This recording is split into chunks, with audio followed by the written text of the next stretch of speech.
Anthony, can you hear the video loud and clear for the television feed?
Okay, Director, I think that was great. Thank you.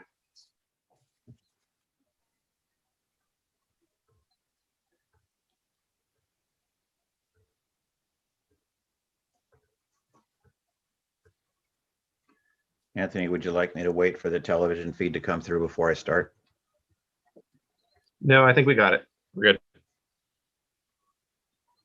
Okay, well, it's 6 o'clock then, so I will call the regular meeting of the Pleasant Valley Recreation and Park District to order. First on the agenda is Pledge of Allegiance. Please stand.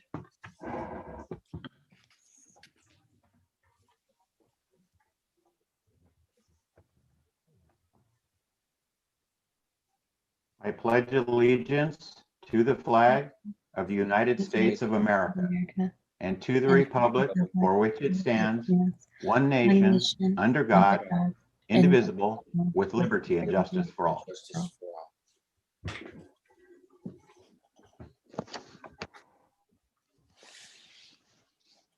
Karen, please call the roll. Director Magner? You're on mute.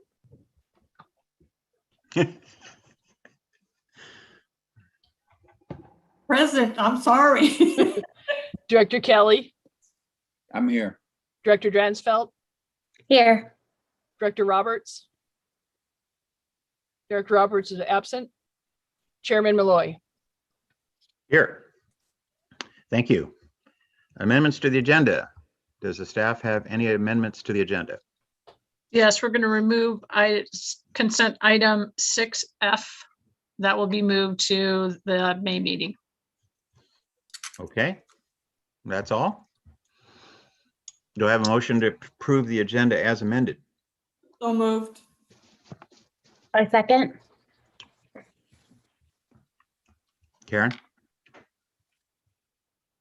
Director Magner? Aye. Director Dransfeld? Aye. Director Kelly? Aye. Chairman Malloy? Aye. Next item is 6, consent agenda. Would anybody like to discuss one of the remaining items on the consent agenda? Seeing none, do I have a motion to approve the consent agenda as proposed? So moved. Second. Karen?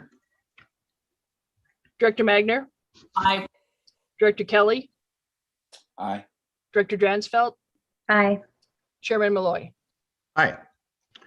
Move on to item 7, new items, discussion. Item A, consideration and approval of converting the one tennis court at Pince Ranch Park and Springville to a dual-use court and provide staff further direction. Director Malloy, did you want to do public comment? Item number 5? Oh, did I miss one? I'm sorry. I missed okay. one. Public comment, yes. Thank you for reminding me. Anthony, do we have anybody queued up for public comment? We have some attendees, but oh, there's one. It's Edna.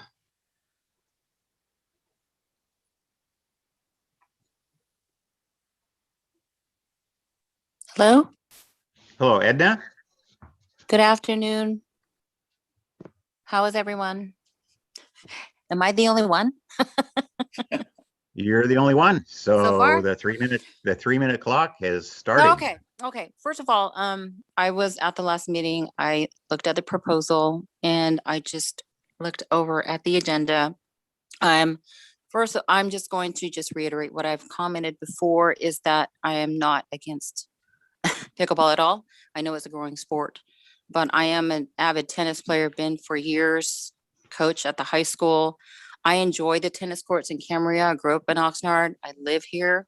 And I would hope that the preservation of the current courts would also be looked at as part of the proposal, which we didn't see any of that, the courts being resurfaced and things like that.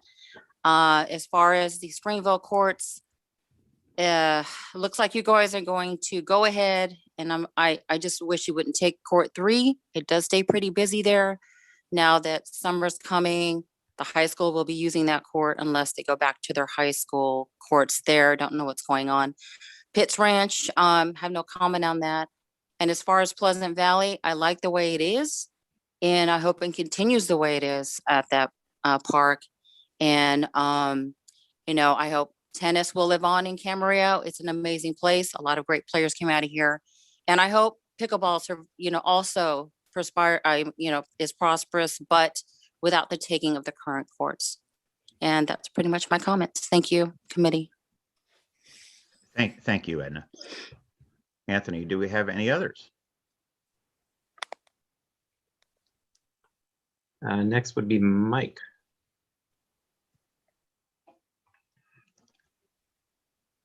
Okay.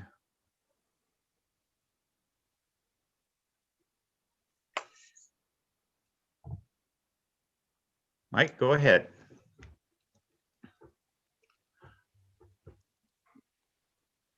Mike, please identify. Anthony, you've turned his microphone on. Yes, he's able to talk. Okay. Mike, you have 3 minutes.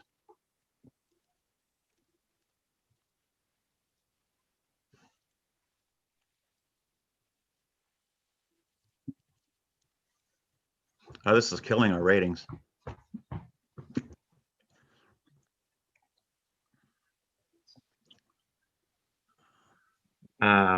Since it doesn't look like he might be connected to a microphone, you can always invite him to come back later if you'd like. Okay. All right. Who's next? There are no others, it looks like. There are no others. Okay. Then we'll move on to item 7.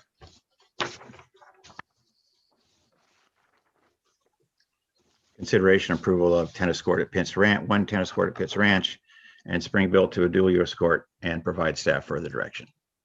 Mary, you're up. Okay.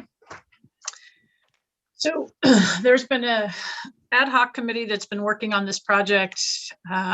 First ad hoc committee meeting started in November, then we had another one in January. So what I'll do is I'll go through the background information and then kind of progress through. So we're going to provide at least overall information, a little bit of background, number of tennis courts, pickleball courts, a little bit about the ad hoc and community input, and then potential next steps. So as far as background, there's about 2.5 million pickleball participants in the US, and which is up over the course of the last year by about 12%. There's no current national standards as it relates to pickleball, and I'll go through a little bit as we start talking about tennis and courts. So the National Recreation Park Association, there's about 18 million tennis players. So they've seen a slight decrease, a little less than 1%.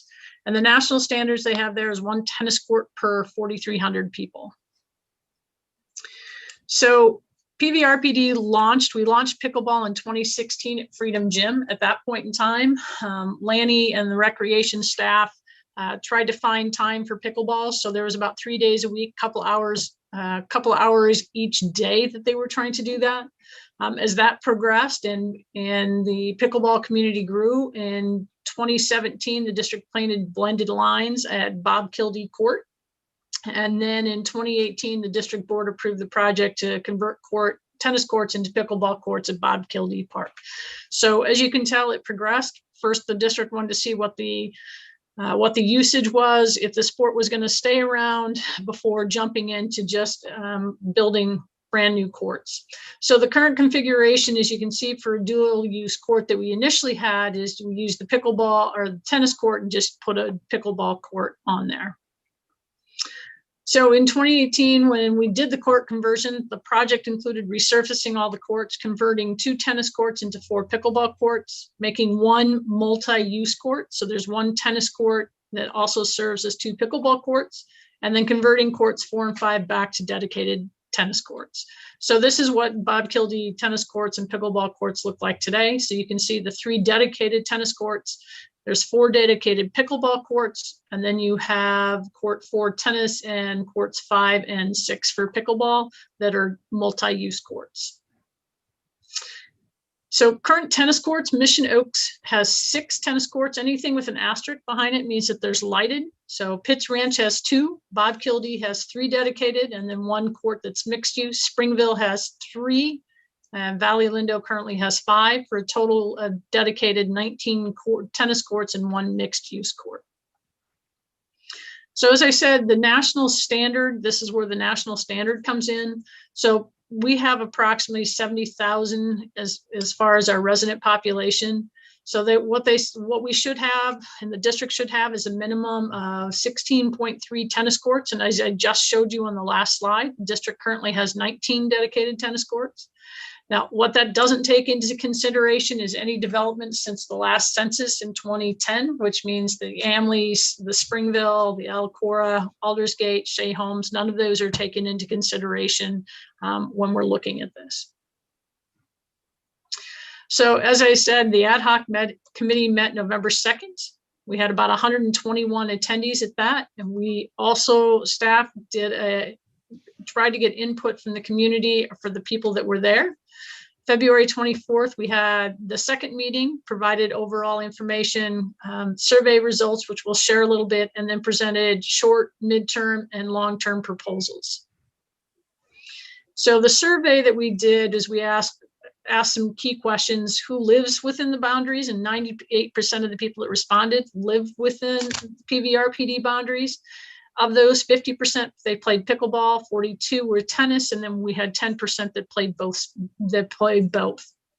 The highest use locations were Bob Kildee Park, Mission Oaks, and Valley Lindo, which makes sense being that those are the highest and the most number of courts at those locations. And the highest use times were Monday through Friday, 7 a.m. to 11, and then 4 to 7, and then Saturday, 7 to 11. And part of getting this information back was so as staff started looking at short, mid, and long term, we could kind of look and see where some of those potential issues and concerns would be. So additional comments that we received from the community was more pickleball courts needed as that sport continues to grow. Don't take away tennis courts. Pickleball complex would be ideal. And then we also heard from the neighbors and the surrounding people that noise level concerns as it relates to pickleball. So what we looked at as part of these options, short-term options, was anything that we could look at doing in a 1 to 3 month time period. Midterm options were 6 months to a year, and long-term were a year plus. And a lot of those decisions, and the reason we looked at that, is something that we could do, whether it took, if there was budgetary items where we knew we had some budgetary money that we could spend. Midterm meant that a lot of those were going to have to come back to the board, look at longer, and then long-term, as you will see later, are a year plus, because there's a lot of money that would need to be spent on those. So as part of the analysis, we looked at the locations, we looked at the challenges and opportunities. both from a location wise as well as programmatic standpoint. So did we need to change hours? If we did, what would that look like? Who does it benefit? Who, what other challenges might be a part of that? So as we talk about two court configuration, one tennis court is the red lines, and with the blue lines represent two pickleball courts. And that's going to become important as we start to talk about if we're doing multi-court use. This would be typically the configuration of what a multi-court use would be. And the reason that's important, because you can see that it doesn't take a tennis court out, but tennis can still play. It adds two pickleball courts to that. I know that people, it's not always ideal because people will say that the lines are blurred. It's a little bit harder to see, and I totally understand that. But what it does do is it offers the opportunity to have both pickleball and tennis be able to at least use those courts. So option one that we looked at was a short-term option, is make one court a dual-use court at Pitts Ranch. And what that would mean is we'd need to purchase two portable nets and then paint lines. So the estimated cost for that would be about $4,700. A midterm option, if we wanted to do something a little bit longer, would be to resurface all the courts there, paint one tennis court and one pickleball court. And the estimated cost for that would be $35,000. What that would do is it'd take one tennis court out and add two permanent pickleball. So programmatic changes, one of the things that we've heard from neighbors is starting at 7 a.m. pickleball gets loud. So one of the options could be to look at pickleball hours that are from 8 to dusk. There are no lights at that facility. So dusk, which is typically what happens with most of our parks without lights, that would stay on par.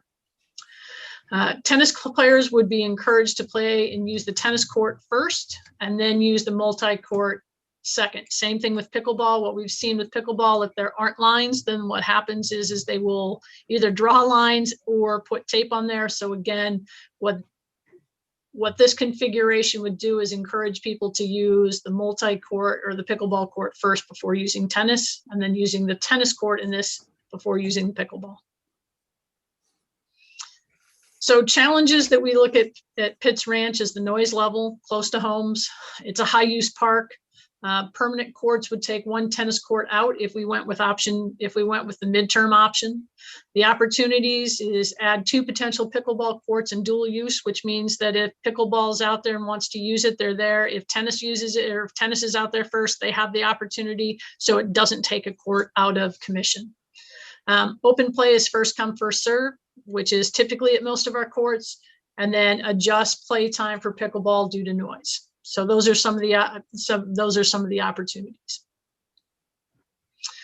Option two is Springville Park. So the short-term option with that, once again, would make one court a dual-use court.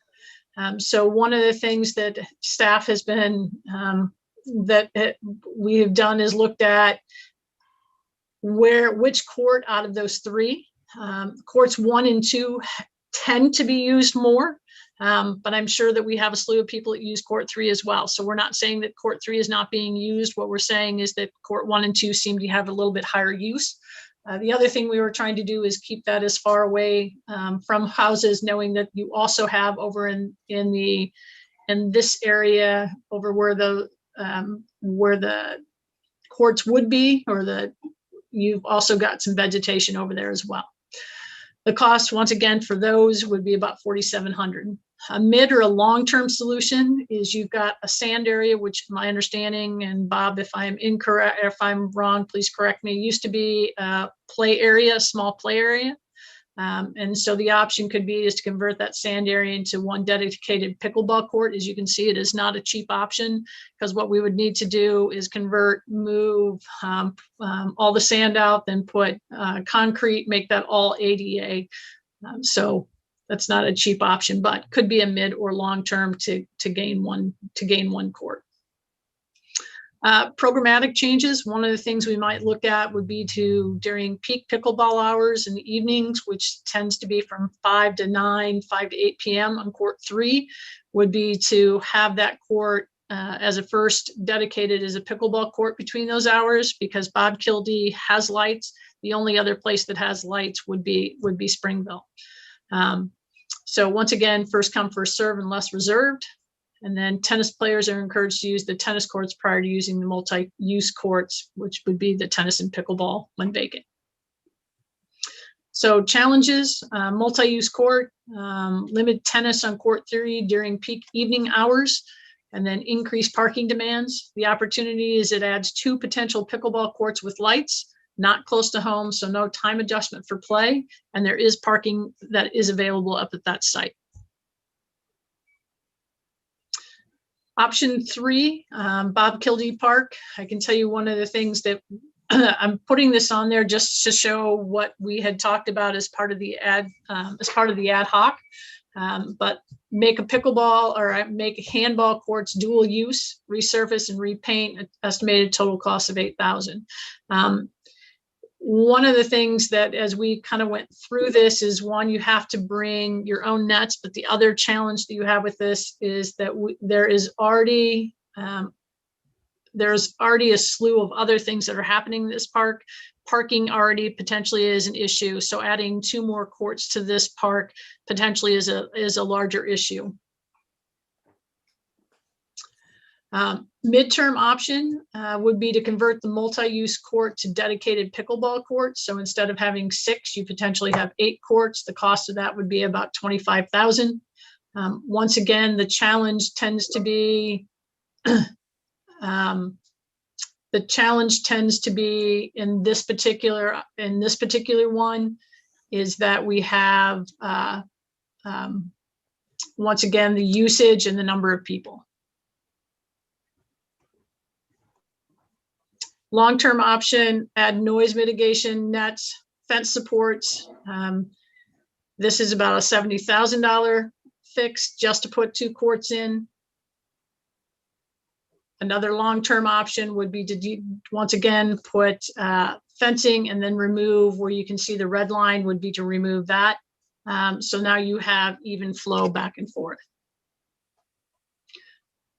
Programmatic changes for handball, pickleball, used between 8 and 11, eliminates 2 of the handball courts. Programmatic changes, change pickleball start time, pilot program to address dual use courts. So one of the options, pickleball prime hours. So pickleball prime hours for multi-use court are Monday through Friday from 8 a.m. to 11:30 and 5 to 8, and then Saturday from 8 to noon. So currently the pickleball the prime hours and the pilot program we started about 3 weeks ago. And that has actually been working fairly well as of right now, but looking at doing that for at least 6 months so we can continue to gather information as part of that. So the rules that we have as part of the pickleball court and pilot program is the rules apply to pickleball courts 1 through 6 during prime time hours. So what that means is tennis and pickleball players shall use the appropriate dedicated courts. So if you remember, I had courts 1 through 3 for tennis. So tennis would be using those. Pickleball would be using 1, 2, 3, and 4. And then during prime hours, then would have courts 5 and 6, which is the multi-use court. And the reason for that is because of the fact that those are the only pickleball courts currently that we have within the district. So they would have the use of those.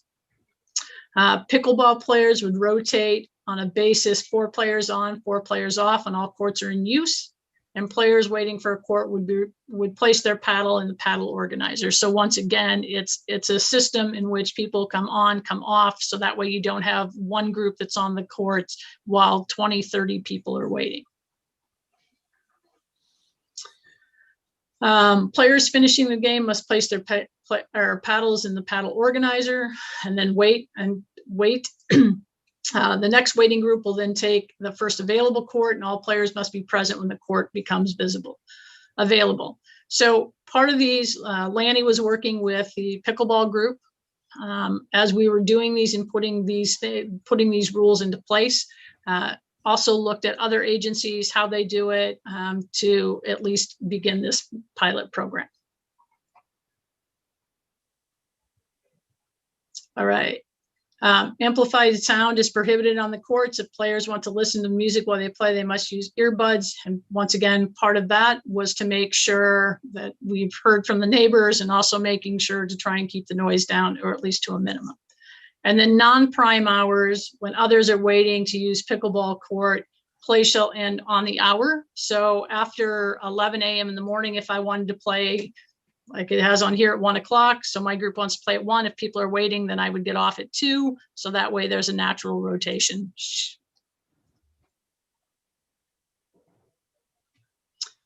So challenges on the handball court, limited handball and tennis during pickleball play, only handball courts in the district. Participants must apply their own nets, increase parking demand, increase noise level, and close to homes. So as I said, one of the things that the ad hoc committee had kind of said was this wasn't one of their top choices, but just wanted to go through that information with everybody. The challenge with the court conversions, increased parking demands. So as if you've been over at that park lately, especially as we open, parking is a constant issue over there. So putting more amenities over at that park will be a challenge if that is one of the things the board decided to do. Opportunities for the court conversion, add 2 more dedicated pickleball courts, allows for pickleball players to be within the same complex, and then change in rules and hours. So option 4, a long-term potential solution would be to convert the shelter, picnic shelter and grass area to put 6 permanent pickleball courts. As a reminder, right now we're using that area and have used that as a backup area for the dog park. So when we just closed Springville, that's been our backup dog park area to do that, but wanted to bring that option. Once again, that cost would probably be about $5,000. We need to remove everything that's out there, convert all of that into courts. And then the other long-term option would be for option B would be to convert pool area to pickleball complex. So if you remember the old pool that sits out there that sits vacant, that's the property that the district still owns. So one of the things could be is to look at, it's away from everything. There is the potential to add probably 8+ courts out there. And Bob, once again, correct me if I'm wrong. But it's away from everything. You don't have noise concerns. If you put lights, you don't have light concerns, so you don't have any neighbors out there. So that's potentially an option for long term. So challenges, pavilion area, increased parking demand down in that area. During weekends, that potentially is an issue just because you have potential baseball games, you have BMX, you have RC track, you have all of those things that are down at that end. The project is over $500,000, removes the backup dog park. The opportunities add 6 dedicated courts, noise not an issue, access to restrooms, and ample parking during weekend hours. And then Freedom Pool, challenge there is environmental issues. Entire project is over $1 million, upgrades needed to restrooms and parking. The opportunities, pickleball complex of 8+ courts, noise not an issue, access to restrooms, ample parking. And this is a piece of property right now that the district does own and has potential. The other is another long-term solution, which is 2 to 3 years out. And this is after talking to I actually talked to Dennis. So they think that it's about 2 to 3 years. There will be 4 dedicated pickleball courts there. One of the things the ad hoc had asked us to explore is what's the potential of lights. So I have actually talked to I've talked to the city to find out if that's even a potential option. It could be. Their potential issue is depending on how high those lights are, being the fact that it's in a neighborhood. So they wouldn't want to see sport lighting. It would have to be low lighting. Talk to Dennis again to see if that's even an option, because this park has been approved by both the board, the developer, as well as the city as is. So Dennis was going to reach out to the developer.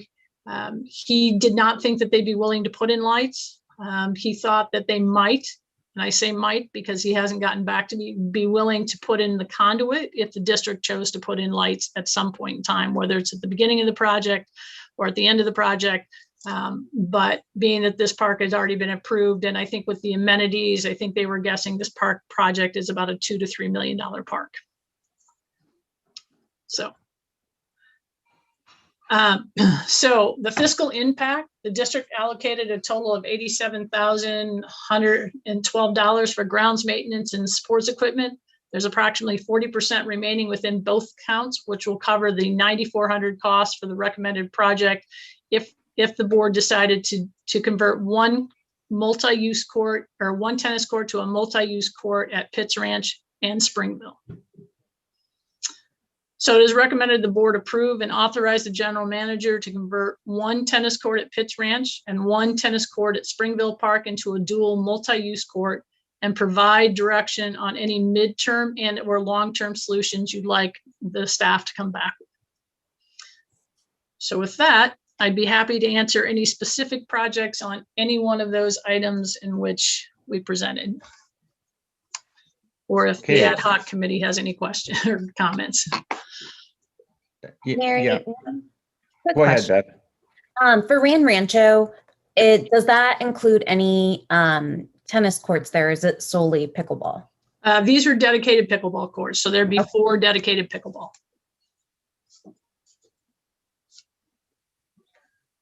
Would any of the member of the ad hoc committee like to comment on anything Mary said, or do you want to go straight to questions? I don't have anything to say. I've got some questions, but I don't have anything to say other than that's pretty much what we came up with. So, Yeah. One thing that with Ran Rancho is really trying to make the lighting happen sooner or toward the beginning of the project. And Mary, thank you for bringing that up and looking into that. And that's just because it's about 2 to 3 years out. If we look at a project over at Freedom Park or anywhere else, I feel like it's going to be completed around the same time. So if we can put our efforts into something that's already happening, I think we can make the most of our funds. And I understand the low lighting. I'm not sure how that would impact necessarily the player's ability, or if that affects anything there. But just trying to work with them on that. And I understand things have been approved, but if we can focus on that, I think, again, that could be one of our better options. Mary, I don't have a perception of space between those pickleball courts and the houses. That's an open area now, and that would be one of my concerns with putting lighting in there. And I agree with Director Dransfeld. That would be a great idea, but I'm concerned about the proximity of the homes and having possibly pickleball going from 8 in the morning until 8 or 9 at night, 7 days a week. Yeah, let me see if I can answer a couple of those. So the pickleball courts, if you can see my mouse, the pickleball courts are here. The homes, here's the parking, and the homes are on the other side of that. So the homes are further away. And I know when the board initially helped design and look at this, one of the keys were, especially hearing from the neighbors in over by Bob Kildee, is to try and keep this as far away from the neighbors' homes as possible. If you remember, the other thing that we had asked and we put as part of the agreement is they would have to post a photo or post the park, so any neighbors that came in would know what amenities were a part of this. So if the board is going to, or board wants me to explore further the possibility of lights and talk and continue that, that's probably going to be something we're going to need to delve into a little bit further with the city, just kind of see what the height of those lights will be. And then also continue to work with Dennis to see what that would look like and signage and post it, and to make sure that everybody was clear what that would look like prior to anybody purchasing homes or prior to them getting started. Mary, there's no homes to the right side. Now, this is actually over here. This is Springville Drive. So this is Springville up here, and here's the 101. Okay, I can't see because pictures are on the, oh, I can see now. Got it. Okay. Okay. Okay, this is Springville Drive. Springville's over here. Okay, 101 is here. okay, Homes, or here's the parking lot, and homes are over on this side over here. So this is the hillside, so there's no homes up there. The only homes are on this side of the park. and there'll be no homes on the other side of Springville Drive No, at this point?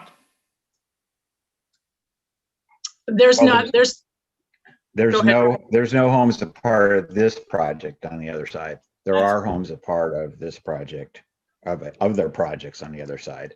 Right. But Springville Road is 4 lanes wide, and it's Right. right next to a freeway. Right, Keep in mind, this park is right next to a freeway, so there's a significant amount of ambient noise that well, I comes with that. understand where the park's going to be physically, but I didn't know where homes would be. So, Yeah. On the left side where Mary showed the parking, there's actually a street next to that. And then on the other side of the street is the homes, and all homes back up to that street. Their rear wall is along that street.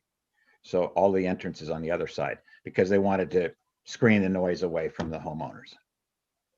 So unfortunately, that the picture doesn't include the street and the first row houses, but that's Yeah. already. I would be in favor of us looking at the lighting.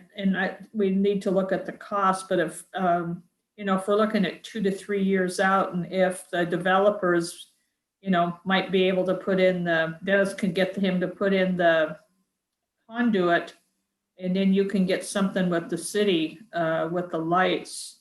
I think that might be a good idea. Yeah, it's a lot of, the lights give you a lot of extra hours of use Right. for a very modest amount of money. And if it becomes a problem, you can always turn the lights off. I mean, if you have issues, you can always turn the lights off, close it. This park also has a restroom. So, that's a big help. Any sort of activity where people are going to be there for an hour, restroom is really needed. So, and it's very easy to contain light within a pickleball court. I was out to the SEMI courts. They built some new pickleball specific courts, and the lights are very contained within the plastic netting on the fence. So that wouldn't be a problem. And as I recall, those lights the standards are not very tall. No. Yeah. No, when you hit a pickleball really high, it takes a while for it to come back. So there's plenty of time to see it, and there's not a risk of getting hurt. Most of pickleball is played fairly low. So yeah, the light standards on most tennis courts are much shorter. The ones in Bob Kildee are obviously taller, older. That's the way a lot of the sports parks were built at that point in time. So I knew we weren't talking about baseball height, so. any other questions? I just have a few. Go ahead, Bob. What is the other gray courts there? What are those, basketball or what? yeah, these are basketball courts right here. And then you have, just since we're on this, you've got basketball courts here. This is a fitness area. Over in this area, 2 playgrounds that's 5 to 12 and 12, and up. Little pavilion here. Dog park in this area right here, which will be synthetic turf, and then bathrooms and such that are down in this area. And then obviously you can see just open green space here for play. So if this is somewhat to scale, then the pickleball courts are smaller than a basketball court. Yes. Yes. I have but one concern, that if we do that, that the footprint should be enough to convert them to tennis courts if pickleball dies out. And the reason that I say that is that my family, a lot of my family's from Palos Verdes, and pickleball, I actually learned about pickleball about 10 years ago. And it was a very, very hot item down there. It started there almost in California. And I remember there telling me, hey, do you have pickleball courts around here? Can we go play and all that? And I said, no, not at that time we didn't.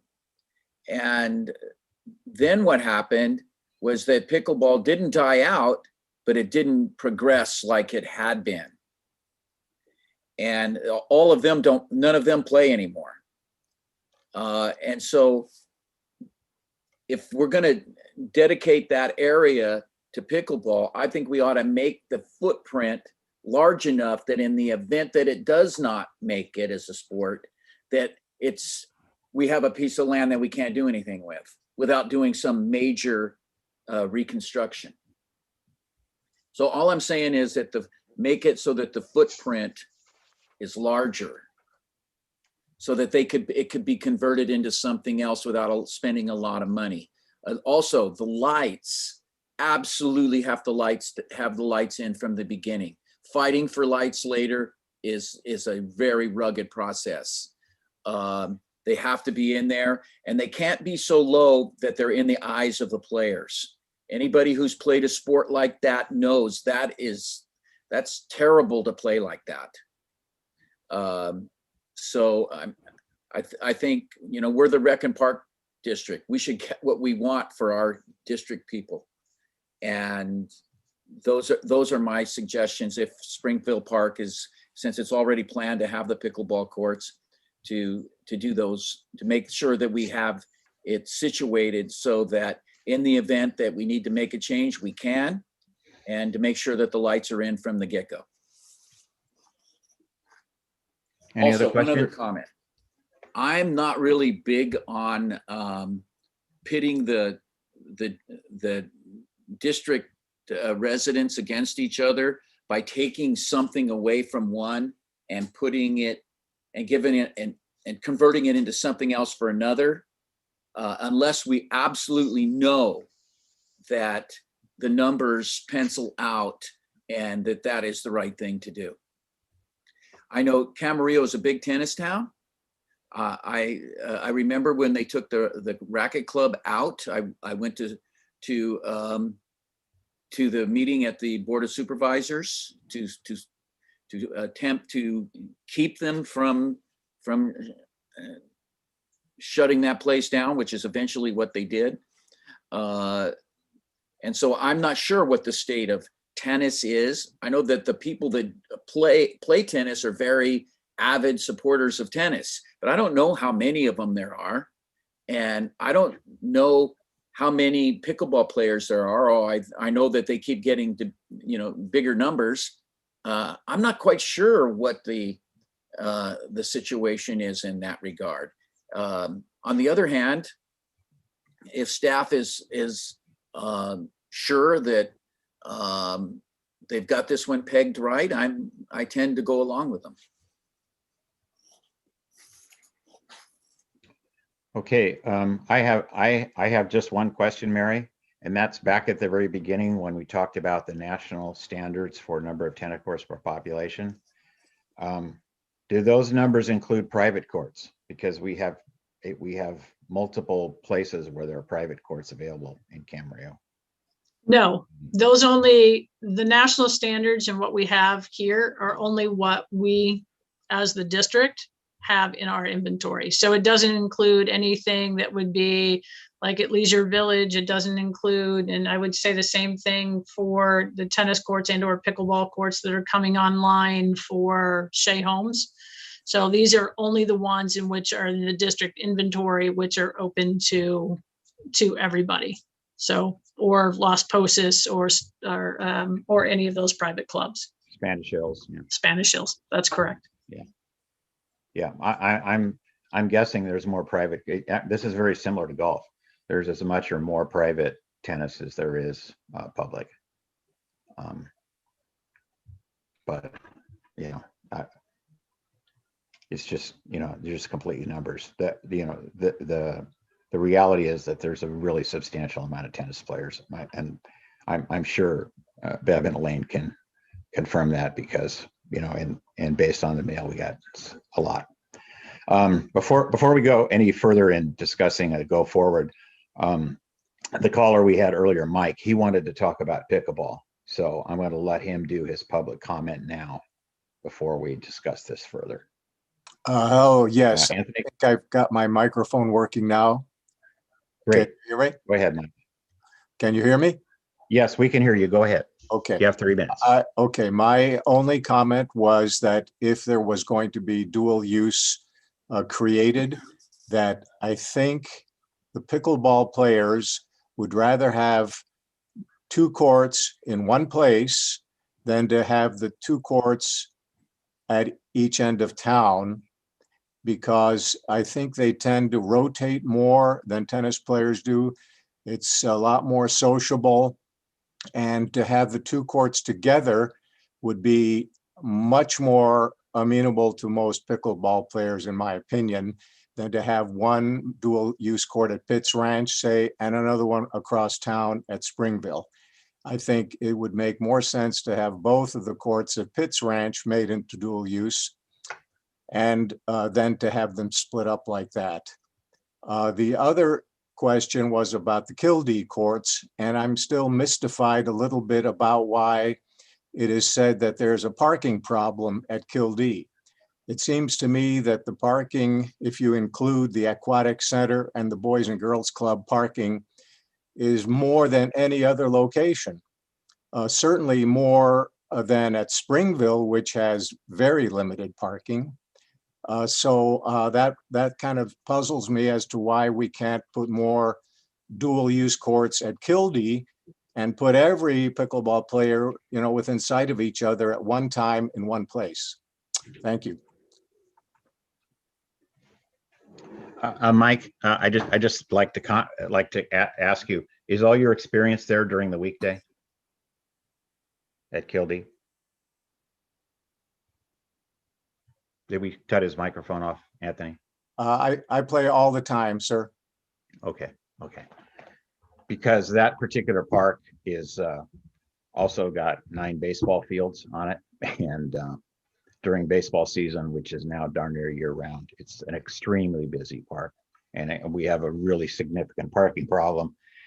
And as you probably all know, the city has decided to give the library to the Children's Museum, Kidstream. So that project is going to move forward, and that's going to create a whole new set of additional pressures on the parking problem at that park. Yes, I hadn't considered that. Yeah, that's one of the challenges of doing what we do, is you're making decisions that have 40-50 year impact, and you have to kind of, you know, Director Kelly alluded to that and talking about, you know, what do we do? You know, I thinking back of what happened with our roller hockey rink. You know, roller hockey was popular, and we built this roller hockey rink, and now it's being used for something completely different. They're using it and keeping it busy, but, you know, it's been repurposed for another use. But that's one of the things that happens, you know, is. Yes, I interesting understand. case You have a difficult job there. Yeah. Okay. Thank you. Sorry we didn't get you through in public comment time. Okay. Elaine. Could we look at the Springville layout again, which with the proposed pickleball courts up there would be? I'm just thinking about what Mike said. Well, keep in mind that each time you convert a tennis court, you get 2 pickleball courts. Well, that was what I was going to say. Plus, that has lights. Right. Yes. And Pitts Ranch does not have lights. That's what I was trying to Okay, all right. So that would, okay. And then Mary, Edna brought up the school, high school. Do they rent Springville 3 from us, or do they just think that they use that? No, so I think one of the challenges this year has been, being that we've been in COVID, we've seen some irregular things that have happened. So the school district actually rented courts 1, 2, and 3 because their tennis courts were being refurbished. So typically they don't rent Springville. If they are using our courts or overflow, a lot of that happens at Mission Oaks. But this this just happened to be a different year. And so they have used, like I said, Springville 1, 2, and 3 for about a month and a half. And Karen, if I am wrong on that, since you were online and do a lot of the reservations, please correct me. So now with COVID, if restrictions being raised up and the schools are going to be back in session, well, I would assume that those resurfaced courts will be much to their, it would be much preferred for them to be at the high schools. That is correct. And like I said, typically if they're going to rent from us, they typically will use Mission Oaks because it's closer to what they do. That's typically, they don't typically rent out Springville, which kind of sits in a different neighborhood all the way across town. So Springville would give them 2 courts. Yes, for pickleball right now, the way the conversion looks, or I shouldn't, multi-use court would be, it would give them 2 courts. So any tennis court that we convert would be potential to pickleball. And so to speak to Director Kelly a little bit, I think one of the reasons that the district or the staff is looking at multi-use courts is you don't take a tennis court completely out, and then you at least add another amenity before we make any full conversions. We did the same thing at Bob Kildee before the district did full conversions to make sure that people were actually using them. So that way you don't take an amenity away from tennis. So you still have the tennis court up there. So if it's courts 1 and 2 are busy and a tennis player comes up, they can still use court 3. What we were looking at for Springville was a programmatic change Monday through Friday from the hours of 5 to 7 or 5 to 9, which because you have lights. So if there were people waiting to play pickleball, they would get the first right of refusal. So, but understand concerns as we're trying to manipulate and change court usages. So what do we? I would go for option 2 with Springville converting the 1 to dual multi-use. And then as Director Dransfeld brought up, following up on the lighting at Rancho, and that would be our fix for right now, and see how it goes along with your pilot program. I don't see us expending hundreds of thousands of dollars just yet to see how the other things are working out. With COVID, if everything's going to be loosening up, we may not have as much play if people are going to go back to work and things.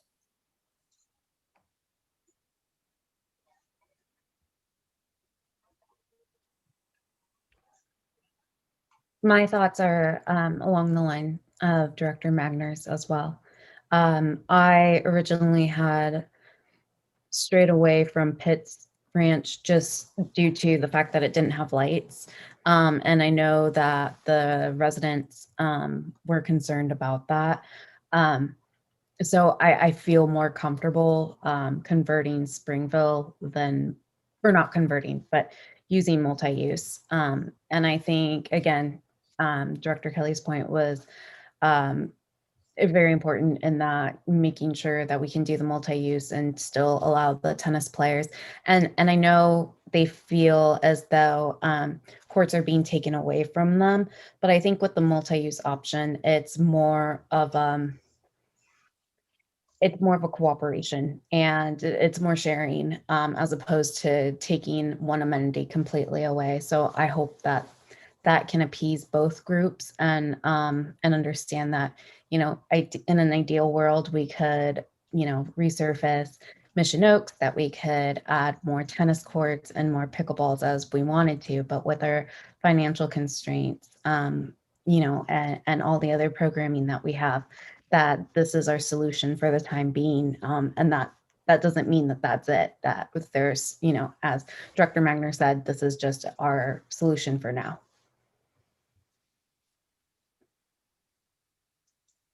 Okay, I would, I probably am more aggressive on this than the rest of you are. I think what's proposed here for short term makes a lot of sense. We have a really substantial shortfall of space to play pickleball. There's way more demand than we have. It's not even close between one sport and the other. But I also agree that permanent conversion of tennis courts to pickleball is not a good answer. So being able to use it by making it multi-use makes a lot of sense. I would like to see us take a look at the Freedom Park location where the old pool was. That's a really ideal location for this type of activity, because there's parking available. We have an unused space there that's been unused for decades. That pool, when it was open, was only open to the summertime. It was very expensive to take care of, very expensive to staff and take care of. There's significantly more outdoor pools in Camarillo now than there were 20 years ago when that pool was open. And the district owns this space, and it's really perfect for this sort of activity that makes a lot of noise and creates a lot of people.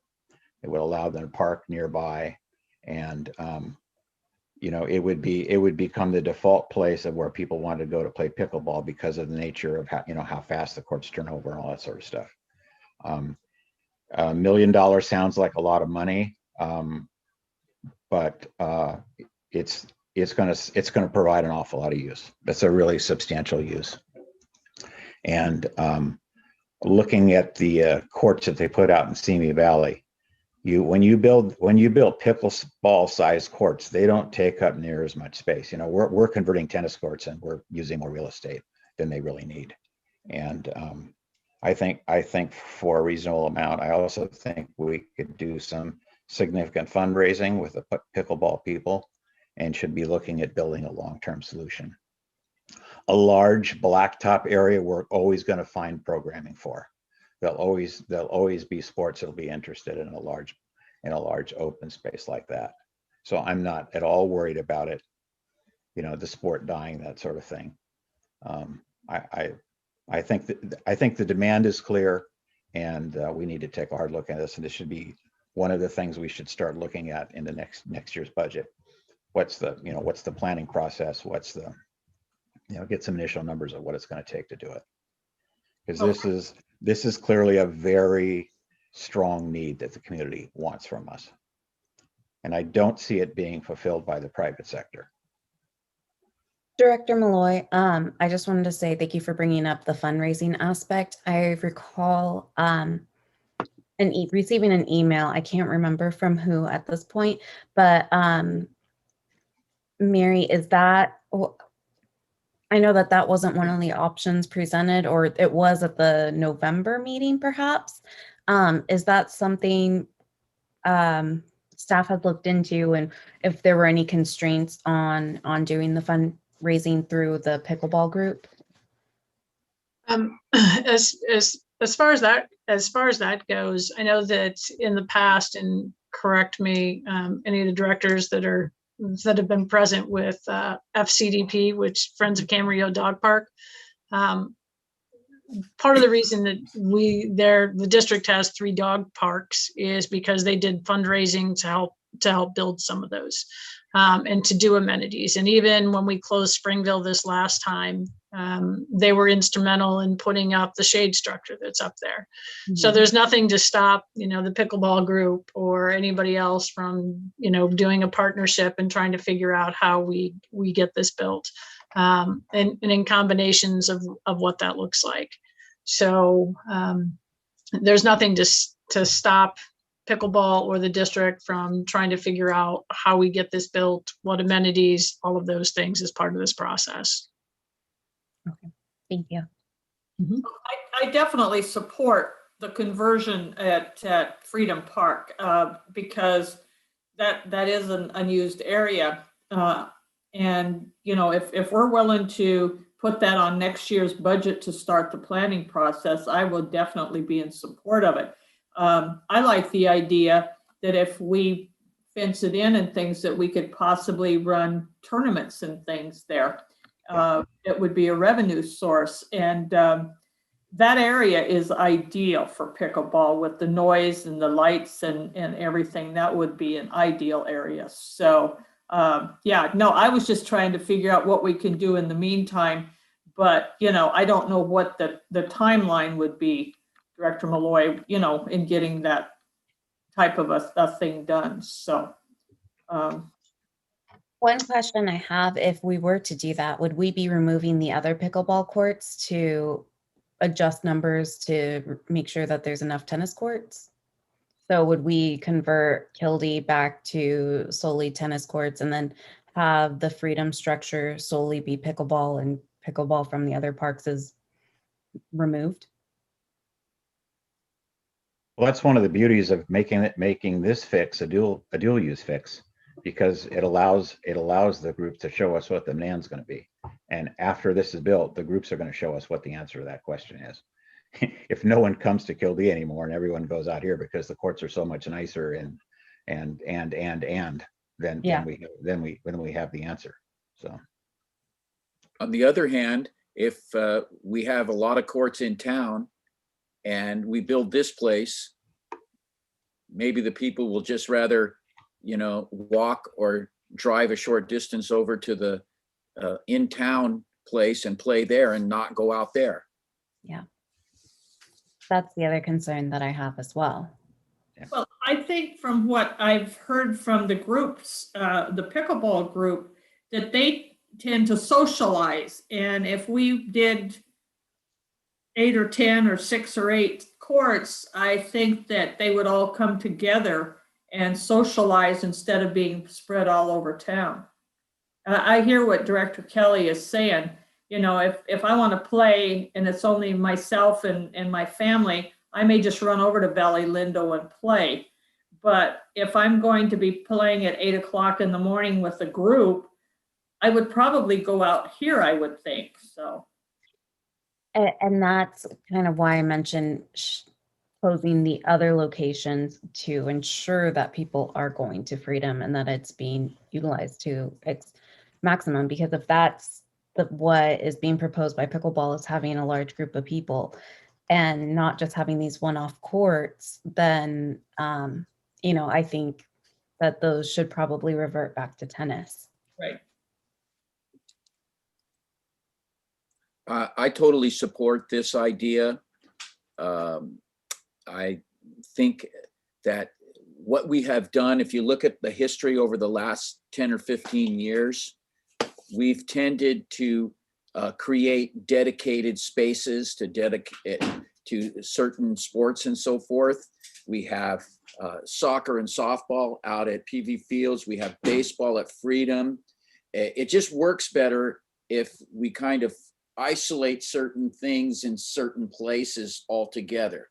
This would be perfect to keep up that trend, is to put them where they're all together and they aren't having to fight with other groups who want to use their space and convert it to something else and what have you.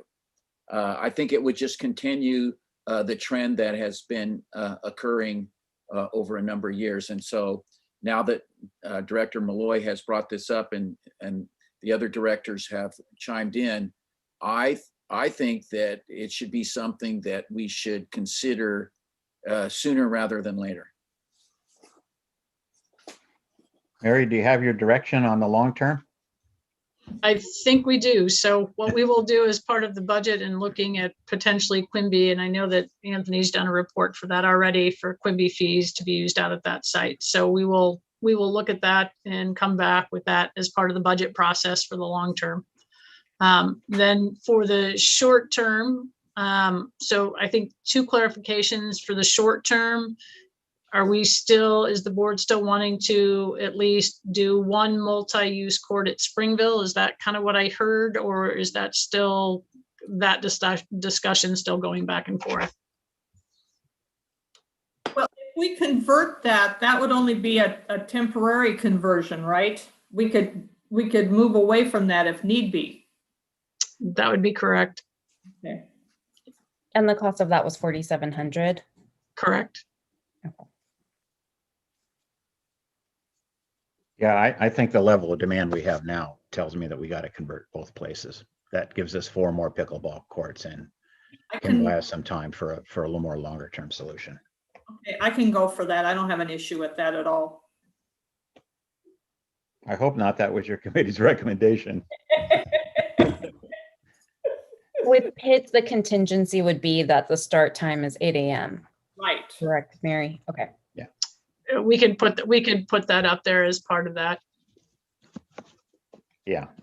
Well, that all of those things are already in process, right? The plan. So I need a motion to authorize the general manager to convert 1 tennis court at Pitts Ranch and 1 tennis court at Springville into dual multi-use courts, and to provide we've already provided the direction. So Correct. Simply those 2 things. I will make that motion, Chairman Malloy. Thank you. Do I have a I'll second? Thank you. Karen, please call the roll. Director Magner, Aye. Director Dransfeld, Aye. Director Kelly, Aye. Chairman Malloy. Aye. Motion carries 4-0. Item 7B, consideration and approval of the purchase of a Carrier 7.5-ton rooftop high-efficiency gas heating and air conditioning unit and economizer for room 6. I'm guessing Bob is up on this one. Oh, Brandon, okay. Good morning, or good evening, everybody.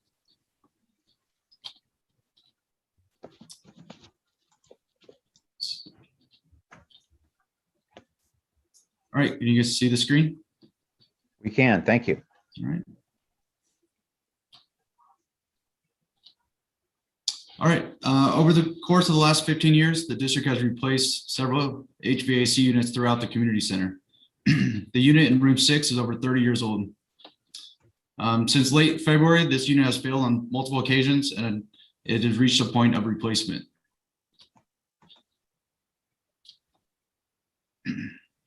The unit was installed when the administration building was remodeled in 1989. There are 18 HVAC units throughout the community center.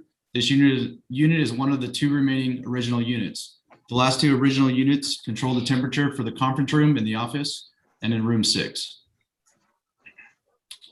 This capital project was not identified on this year's capital improvement budget.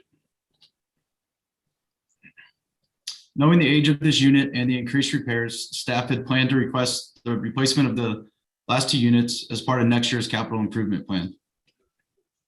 This unit currently controls the temperature for room 6 and the server room. During normal operation, room 6 is used for daily classes and rentals. During the pandemic, room 6 has been used for a video conference room for the staff.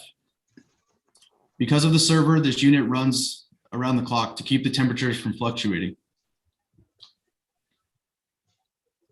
Throughout the life of this unit, staff has adhered to the required preventative maintenance schedules and repairs, lubricating parts, replacing belts, and changing filters. As of late, staff has increased the repairs and maintenance of this unit, replacing heat igniters and sensors within the unit. In early March, we completely lost heat to this room.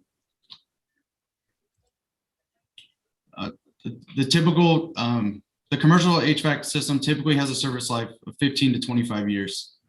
This unit has exceeded the typical service life by about 7 years. This service life on this unit so far is 32 years. Once we lost heat, staff met with the technician to diagnose the issue. A fan motor within the unit failed. This sent an error code to the control board. The control board will not allow the unit to ignite. The error triggers a failsafe, shutting down the gas valve to prevent gas from leaking into the room. The cost of this repair was quoted at $5,000. We had planned to replace this unit next fiscal year. Unfortunately, due to the demand of this unit, we were forced to move the replacement date. Staff requested bids from 3 reputable HVAC contractors, each meeting the required specifications. We received quotes ranging from $16,750 to $10,877. If approved, this action, including parts and labor, is not to exceed $11,965, including a 10% contingency. The $1,087 contingency is to cover any unforeseen expenses that may arise once the original unit is removed. This project was not adopted in this year's budget, therefore a budget adjustment of $11,965 to the Capital Fund 10 will be needed. If approved, this would increase our CIP budget from $88,000 to $99,985. Our current balance in the capital improvement fund is $2,653,000. So it is recommended the board approve the purchase of an installation of a Carrier 7.5 ton, 3-phase commercial duty, high efficiency gas heating and air conditioning unit with air serve, and make a budget adjustment in the amount of $11,965. With that, are there any questions? Questions from the board? Anyone?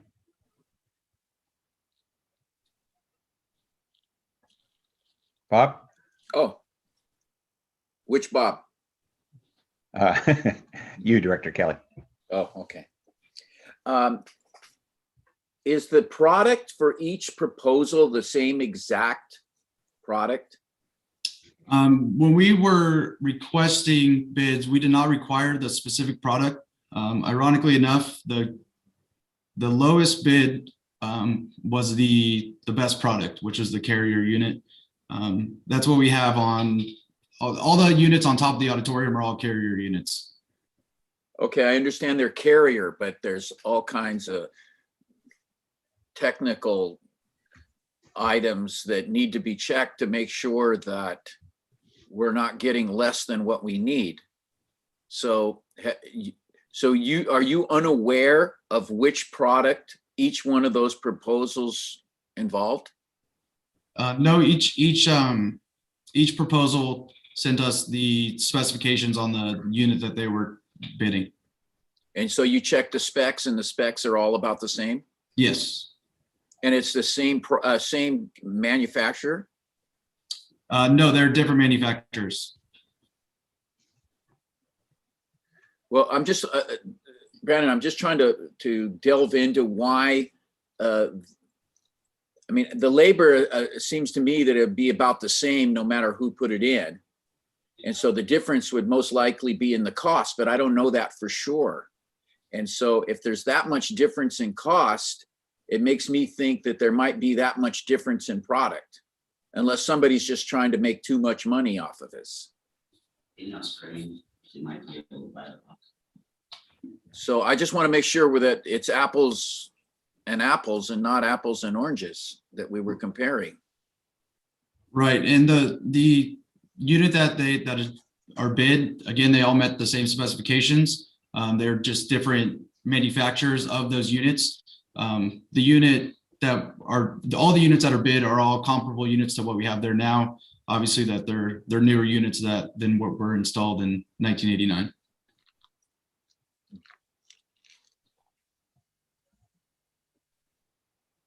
Any more Brandon, questions? I just wanted to say thank you for the for the Excel sheet that has what you had mentioned, the different equipment information and carriers, or the different manufacturers and whatnot, all meeting the same, because that's really helpful for the layout and understanding what's needed.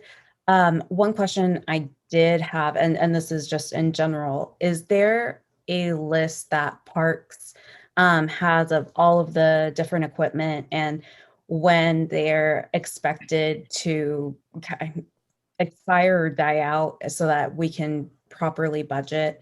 I know you said that this was scheduled for this upcoming fiscal budget, but I'm just wondering in other cases so that we can plan ahead or appropriately. Yes, we have an inventory of all of our HVAC units. We've actually been looking at those quite a bit the last couple of years. We did replace the unit on the administration building last year. That was one of the older units. So the last ones before that were, I shouldn't say the last ones, but we did 11 of them in 2006 was the last time we kind of had a big wave of them. So, I mean, in the next 5 to 7 years, we will have to look to start replacing those as well. Okay, thank you. And then I guess, what about other costly Parks equipment? Is there an inventory on that as well? Yes, we have an inventory of most of the large equipment in our facilities and the parks, and the date and the kind of the expected life expectancy of each one. Okay, thank you.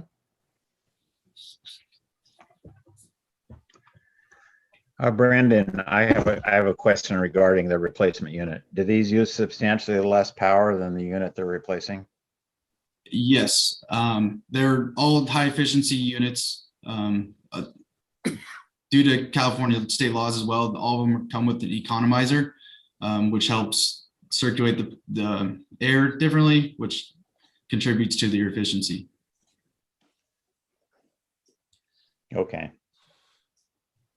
Because this particular room gets used a lot, so I can imagine that air condition runs a lot. It's the annual savings will be significant. Okay, are there any further questions or are there any comments from the board? Wait, by the way, Director Magner has had to leave the meeting. She warned me in advance that she had a personal issue that she might have to attend to, a rather urgent one, unfortunately. So there's just the three of us here now. So.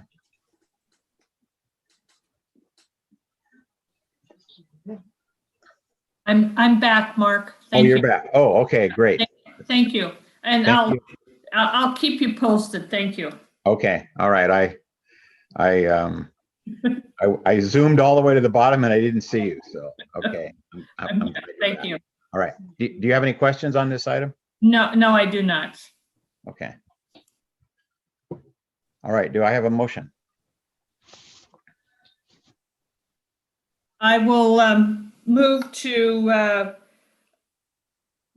so that we can purchase and install the Carrier heating and air conditioning unit and make the budget adjustment in the amount of $11,965 to the capital budget in Fund 10. One second. Thank you. Karen, please call the roll.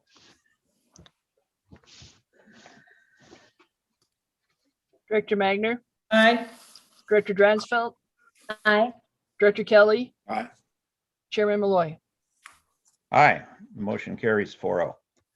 Item 7C, review and provide direction for the updated 2021-2026 5-year strategic plan. Mary. Good evening. All right, we'll jump right into it. So just a quick review. This is the process of updating the 21-26 strategic plan. The district began in 62 and serves approximately 77,000 constituents. We have 28 parks and a variety of recreational facilities and programming. And let's see, hang on. Let me, slideshow. There we go. So updated strategic plan creates priorities for the district over the next 5 years. So a little bit of background: in 2013, the board of directors adopted an initial 5-year strategic plan, which went from 2013 through 2018. And during that time period between 2018 and currently, we've still been working on some of the items that we hadn't got all the way through as part of that strategic plan. So the district board held a goal setting meeting in January to review the mission statement, vision statement, and strategic focus areas in which they wanted to see for the next 5 years. So what we are doing is building upon the original 2013-2018 plan. Some takeaways: the board revised the mission statement to address a wider range of community needs and the district's ability to meet those needs. And then looked at 5 focus areas in which they wanted to kind of hone in on. Staff has been working with BHI Consultant to complete the updated strategic goals, supporting vision and strategic focus areas outlined by the board. So the 5-year strategic plan was to set and is to set priorities, focus energy and resources, strengthen operations, and then make sure the board and staff are working toward common goals. The strategic plan consists of the following elements: a vision for the next 5 years, updated mission statement, set of values that drive culture and operations, the focus areas that provide the framework, and then goals for each strategic focus area, and then strategies within that to meet those. The mission statement, as a reminder, and what the board had decided on, is PVRPD will provide and maintain a wide range of quality parks, facilities, and programs focused on leisure, recreational, athletic activities, meeting the needs of the residents of the district. Facilities will support both organized activities and casual use for all age groups. Some of the core values looking at that would be looking at adaptable and diverse, building understanding and loyalty through branding and marketing, organizational excellence and empowerment, stewardship and sustainability, nurture partnerships and communication and integrity were some of the things that kind of came out of some of those. So tonight, what we'll look at is the strategic focus area, as I mentioned, where there's 5 of them. The first one was sustained financial stability. So what I'm hoping for tonight is we'll look at the goals and then see if there's any major areas you want staff to go back and relook at. So the idea for tonight is to kind of get that information from the board. That way, if staff needs to go back and work, then what we'll do is bring that back in May to update this. So goal 1.1 under financial stability is review costs, revenues, and subsidies for programs and rentals. 1.2 is utilize best accounting practices and forecast and optimize revenue while controlling expenditures. 1.3 under financial stability is identify additional sources of revenue to reduce reliance on property tax. Create green initiatives and sustainability programs to encourage more efficient design and usage of our park system, respect of our natural resources, and to capitalize on the cost savings of these methods as well as grant opportunities. So as you know, as we just saw tonight, one of them is, you know, replacing some of the equipment that are old and for sustainability. Goal 1.5, adopt a new time and cost saving information technologies to improve efficiencies of district and IT operations. So with that, I'm going to, is it easier, Chairman Malloy, do you want to talk about any of these before I go on to the next one, or you want me to go through all and then go back? Which do you think would be your preference? Why don't we go through each one at a time? Okay. So on financial stability, was there any initial recommendations or things that staff may have left off that anybody would like us to address or bring back or make more clear on any of those 5 initial goals under financial stability?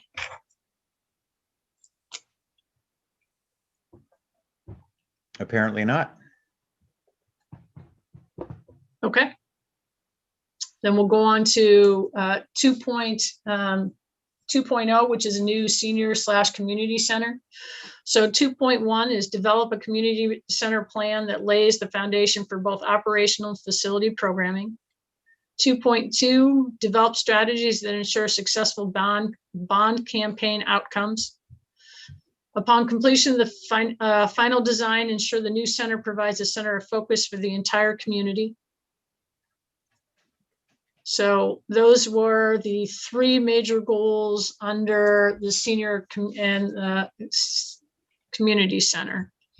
Any adaptions, anything that the board would like us to look further into on those 3 goals?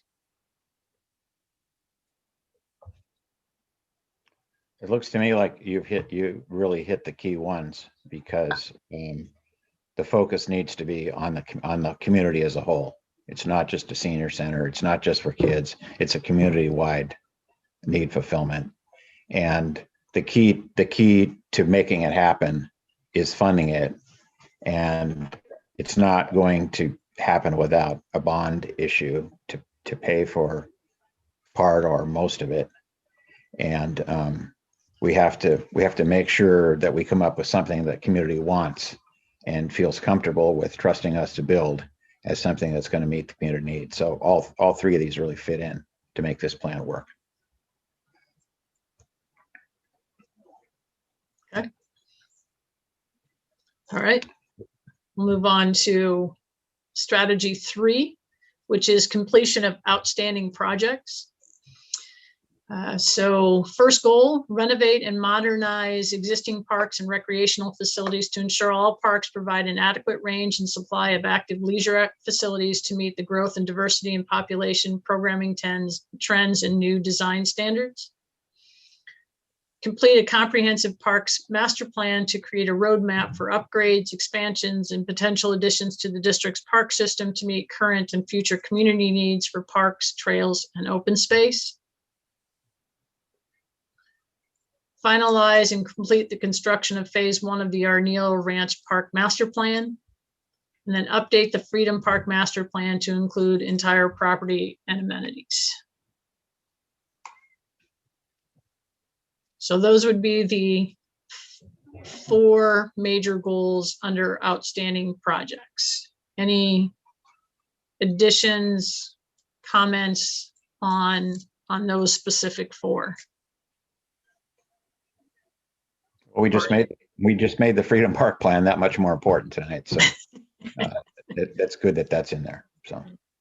Well, and I'm surprised that we didn't do a master plan when we were working on the fields and things out there, because that's such a huge area that having a master plan is a necessity.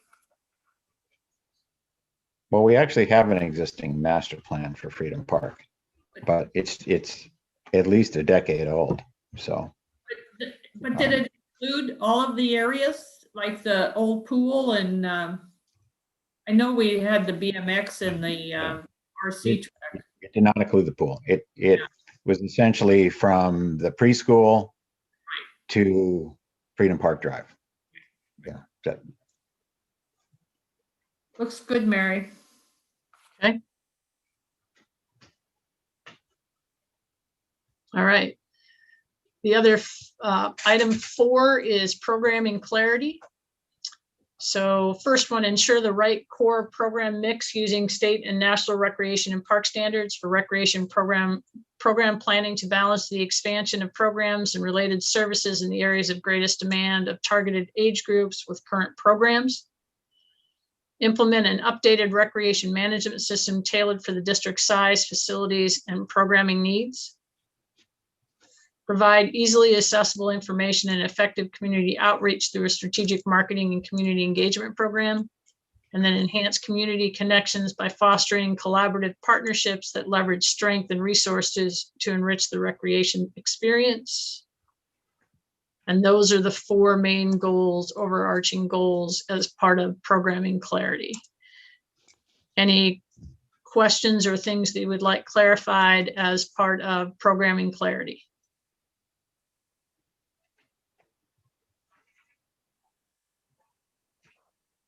I guess not. Okay. All right. And then employee morale and succession planning. Position the district to attract and retain high quality employees.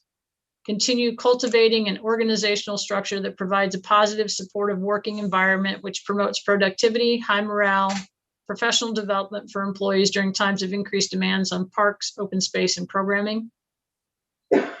Develop an improved culture of open communication across departments, improve common vision and understanding of the district's mission and goals. create and implement a workforce succession plan to ensure the continued performance and operations of the Pleasant Valley Recreation and Park District. And those are the 4 major goals under morale and succession planning. Any items under that in which you would like updated and or more discussion? I don't Okay. have any. Okay. Thank you, Okay. Mary. All right, the next step then is one of the things that we've done just to kind of give you an idea is there's a 1-page strategy, and it'll obviously be more than that. But what this has is, as you can see, as an example of the sustained financial stability and then the goals and then looking at the timeframes. Now, if you look through the strategic plan, you'll notice there's under each goal, there's a probably 3 or 4 strategies which then go back to how do we get to that goal. So the next step then would be bringing, looking at the strategies and then the timeframes to make sure those kind of coincide, making sure that we don't have tried to do everything year 1 and then nothing year 4 and 5. So it will be looking at each one of those, working with staff to kind of put those things back together. So currently there's no fiscal impact approving the strategic plan or the document. So it's recommended the board review and provide any additional input and directions. And then what we'll do is come back in May and then have the timeframes and all of that kind of put together when we come back in May for approval of the 21-26 strategic plan. Any other? Mary, thank you. You guys have done a lot of work, and I know what goes into these strategic plans, and you've come a long ways in a short period of time, and I think you've pretty much hit a home run with every one of them. So, you know, great job by you and the staff. Yeah, just as an FYI, so all staff have had, Jessica actually kind of led some of this project. And so she's met with all staff. So all staff have had the opportunity for input with each one of these. So we'll go back and then work with staff again to look at timelines and such as we come before the board. So. Good job. Good job. Okay, Mary, you make sure you get in touch with the director who wasn't present tonight and get his input as well. So. Okay. Thank you. Okay, let's see. We don't need a motion on this. This is just input and direction. So that moves us to item 8, informational items which should not require action and will be reported by the members of board of staff. And we lead off with me. Get my little sheet here. I believe this is going to be our last Zoom only meeting. My understanding is City Hall is going to be open for public meetings on April 28th. So our May meeting will be able to have back in council chambers unless something changes. Things will be running a little smoother when we're back in one room again. In the last month, the meetings I attended were Ventura County Special Districts, which was last night, where we got to all meet our new county supervisor, Carmen Ramirez. My last regular board meeting in March, it was March 3rd, and Finance Committee met on March 17th. I'll save that report for when we get to Finance Committee. Policy Committee is meeting tomorrow. I think everyone knows the Springville Dog Park is back open again. It absolutely looks amazing. It's super impressive what the staff was able to do in 6 weeks. It looks like a brand new park was just grown there. I mean, it's terrific. And we've got some new amenities and some new things to do. It really looks terrific. And I could tell Monday morning, the few people that did show up, their eyes just bugged out. They were so excited, and the dogs were excited too. Unfortunately, the Sierra Nevada snowpack is not doing any better than it was last week. We're still at 59% of historical average, which a month later than last month is not good news. State reservoirs are at only 39% of capacity. So we're way low on water. As of this morning, Camarillo's rainfall was at 22% of normal, exactly where we were a month ago. We've had no significant rainfall. So I expect once the pandemic stops dominating everyone's focus, we're going to be looking at water restrictions coming pretty soon.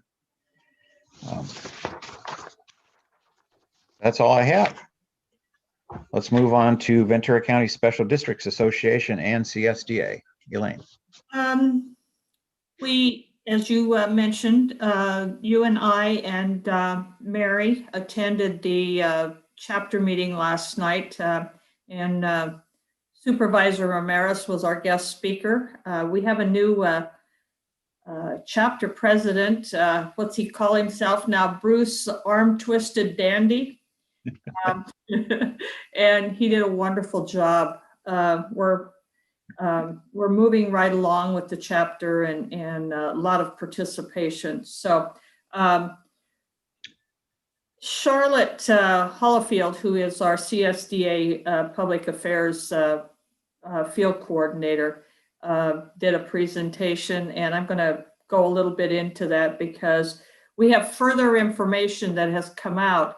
As you recall, in the past months, I've talked about the National Coalition for Special Districts, and we had, was over 790 organizations that went forward to try to get us some money in this last COVID bill, the American Rescue Plan. And once again, we fell short. And I think the reason we fell short is we didn't have our lobbyist in place. We do have our lobbyist in place now. And I've got some things to share with you. They have been working very, they've been very busy in Washington, D.C. with the Congress and everything. And so is CSDA. And we received a copy of a letter from Congresswoman Brownlee that she wrote to our local assembly persons and senators, telling them what the provisions of the American Rescue Plan was, and that there was money to be set aside by them from the state level for special districts.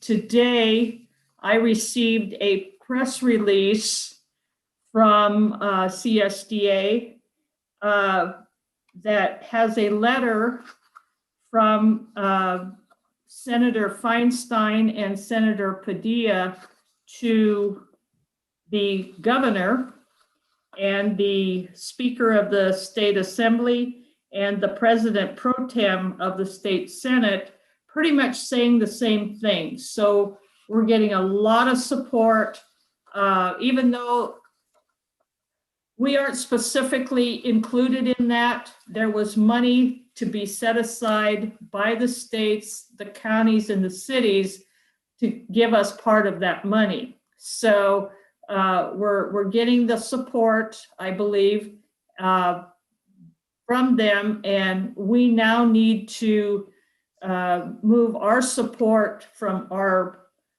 district and our chapter in getting all of the people informed on everything. I'm meeting with Mary and a few others on Friday with Assemblywoman Irwin. And once again, we're going to be shaking the tree and saying, we need money. And I know Mary and the other districts have been keeping their spreadsheets out. And what I did hear from CSDA is that it appears the first two bills did not allow for reimbursement for revenue. And that doesn't seem to be the issue with this bill. They did not, the Treasury and OMB did not put that caveat in there. So if we, and I know we've all kept track of what revenue and things that we have lost because of COVID. So I think there's light at the end of the tunnel. How big that's going to be, I don't know, but I feel very positive about it. We have another Board of Directors meeting for CSDA on Friday. So I'll let everybody know what comes out of that. I think, I hope that there's going to be some bills introduced, and that, I don't know if they have to do bills or how they do it to get us the money. But also last night we talked about having the chapter send the package that we had sent to Mike Powers and staff at the county level to the 5 supervisors, because Supervisor Ramirez didn't seem to know anything about it. So it's an education thing. We need to educate people. And I think that CSDA is doing a good job. I think that Dan and Mary and Jim are doing a good job. However, Jim is now laid up in Los Robles Hospital with a punctured lung and several ribs broken. So he'll be out of commission for a while. But I think the 3 of them and Kara really took the bull by the horns to get the education started. So sorry I was so long-winded, but lots of good news, I thought. Excellent. Thank you, Elaine. 8C Ventura County Oversight, Consolidated Oversight Board. Mike Mishler was at the VCSDA meeting last night and reported there's been no meeting, so there's no report. D, Santa Monica Mountains Conservancy. Director Ransfeld. Right, so there was supposed to be a meeting on March 15th. However, it was canceled due to the LA River master plan being extended. Our upcoming meeting will be on April 19th at 6:30 p.m. via Zoom. Okay, thank you. Item E, standing committees, finance. Okay, since Jordan's not here, I'm giving the finance report solo. We're on track. We're through 8 months of the fiscal year now, so we're at the 75% point after our mid-year adjustments. The only major expense category we have with year-to-year increase is water, which is up $96,000. But fortunately, we budget for no rain, so we were prepared and are in good shape, and we're actually only at 65% of budget now, so we're actually going to be okay budget-wise. Conversely, electric is down 44,000 from last year due to all the shutdowns. We didn't have lights turned on at sports parks and all that. So we're down there at 48% of budget. Our employee expenses are down 116,000, putting us at 65% of budget. Again, because we had so much shut down. A lot less employees are needed. Overall, the Fund 10 revenue is down 300,000 from last year, and we're at 68% of budget, which is a little low. But we're also down spending wise 535,000, now at 62% of budget. And of course, as you all know, April is an important month for us because our second property tax check comes. So that'll be something that Mary will be updating us with in the next few weeks. The combination of the $300,000 we got in the redevelopment court case that wasn't budgeted, and the $200,000 reimbursement for Hill fire expenses, that's really helped us cash wise. And end of February, our cash was up from the previous year, 976,000, and now at $12.1 million. And that's all I have for finance. We're in good shape as usual. Okay, next is liaison, which didn't meet. Long range planning. We met on March 10th, and really it was catching us up to speed, Director Roberts and I, on the Las Posas Equestrian Park and the different challenges that are presented in that project, and also with Freedom Park and the land swap. So those were our 2 main points. Okay. Personnel. We did not meet. No meeting. And policy, we did not meet. Policy's meeting tomorrow. Ad hoc pickleball tennis. I think we covered that already tonight. Foundation for Pleasant Valley Rec and Parks?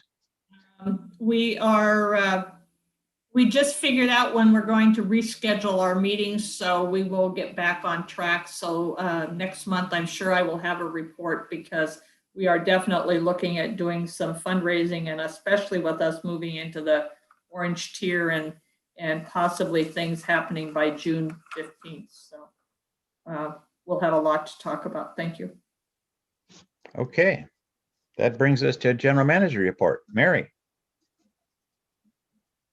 Okay, so a couple things is a couple people have already mentioned we are officially in the orange tier. We will be opening, what that means is we'll be opening our offices back up for general public starting Monday, April 12th.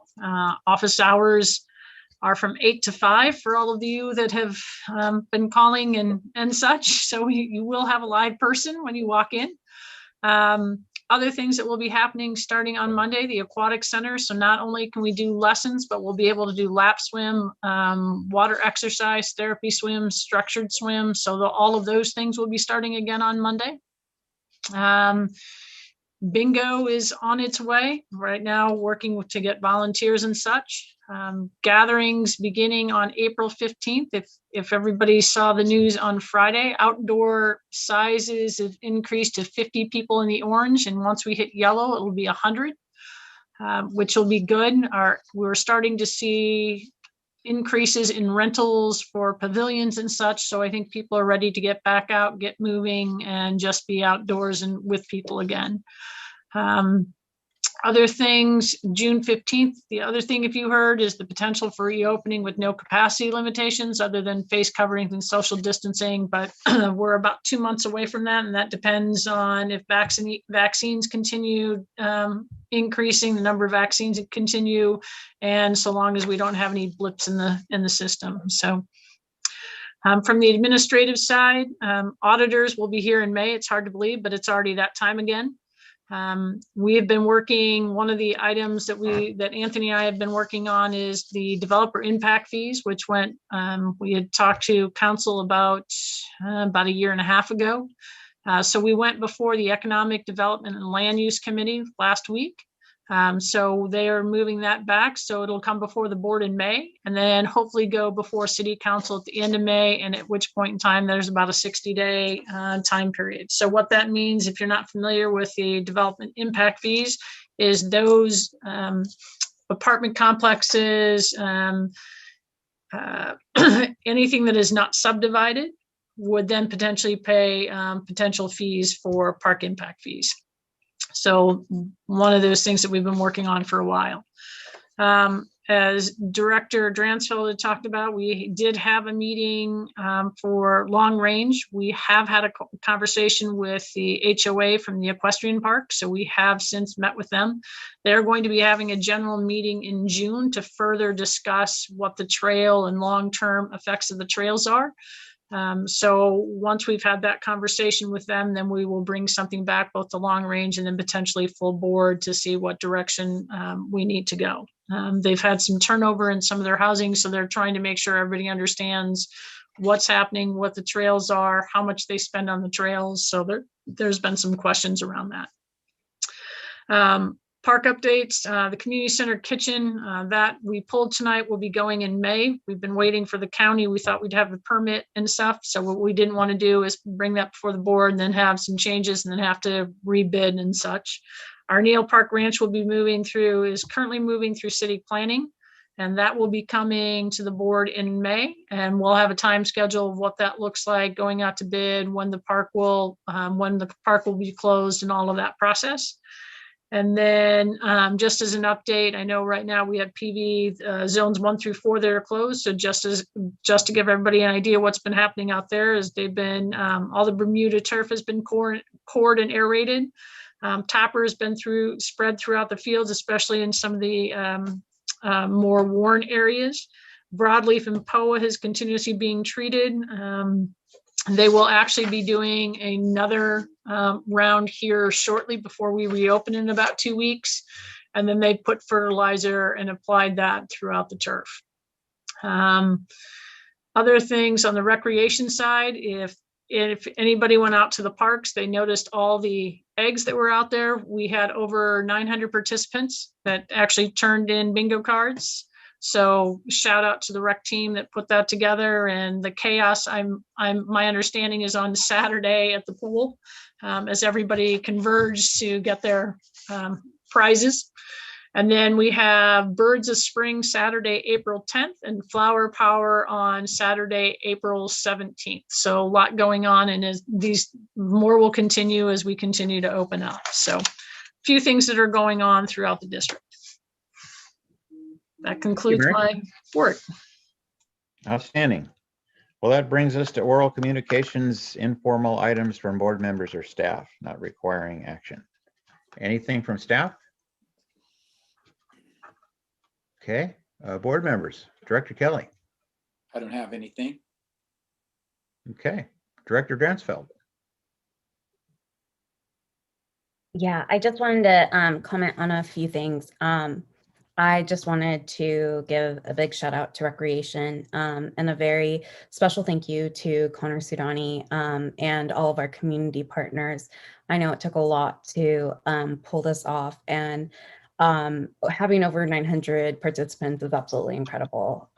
It was such a unique way to engage the community by having them visit all our parks, and everyone was able to participate in a safe and creative and fun manner.